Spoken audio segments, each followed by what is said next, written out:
All right, time now for our moment of faith. Take a look at this headline because this has kind of been summing up a lot of our coverage here because it's true. That's right. We actually have true coverage here. This is an MSNBC.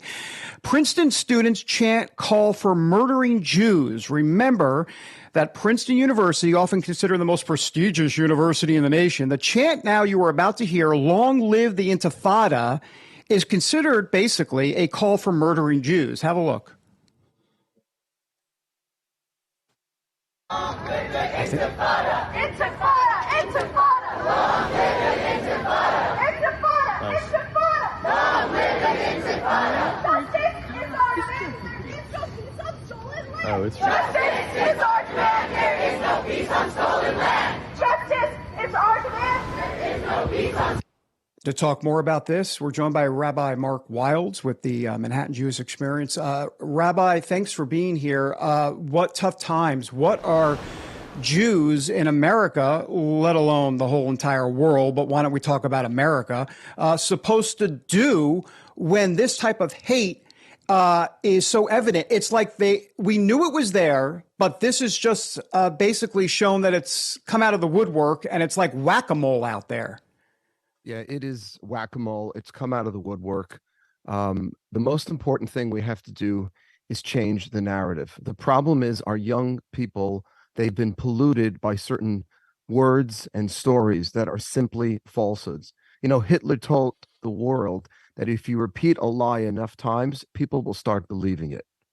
Okay, students for years on our campuses, Princeton, Harvard, Yale, they've been hearing the state of Israel being called an apartheid state, that the Jews are involved in ethnic cleansing of the Palestinians, we're engaged in genocide.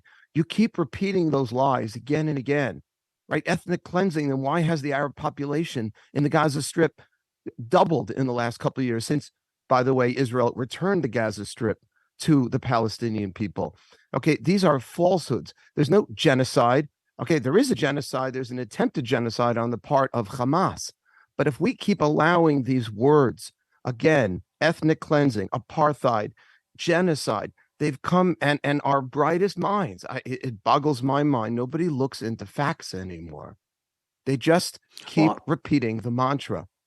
And this is what happens when young people start believing falsehoods and lies. This is exactly what happened in the 1930s in Germany, and it's happening right here in the United States. Yeah, you're 100% right. And I'm glad you mentioned the whole part about facts, because people are literally intellectually lazy. I mean, they will not research it for themselves because they want to come to their own conclusion for whatever reasons. And there's a lot of anti-Jew, anti-Semitic hate out there. And so they're going to just try to come to their own conclusion. What is your message to those that in essence are not, let me say it this way. These folks call themselves, they're concerned about Israel's policies, apartheid, all that. Forget all that. What do you say to people that are using anti-Zionist type language that are in essence anti-Jew? What is your message to them specifically, to the people we saw in that video and people doing this all over the country? What is your message to them? My message to them is that somehow this is all being masked in the social justice warrior kind of thing. It's masked as a somehow pseudo new morality. And what I would say to them is pay attention to the people you're standing with. If you stand next to people who have Hamas flags, who are calling for the Jews to be thrown into the sea, you are no different than the Nazis. Do you understand? Yeah. The Nazis were calling for the same thing. You are standing at rallies with modern day Nazis. People don't see it this way. They think that it is somehow the moral cause of our time, but they've been fed a pack of lies. So people are young.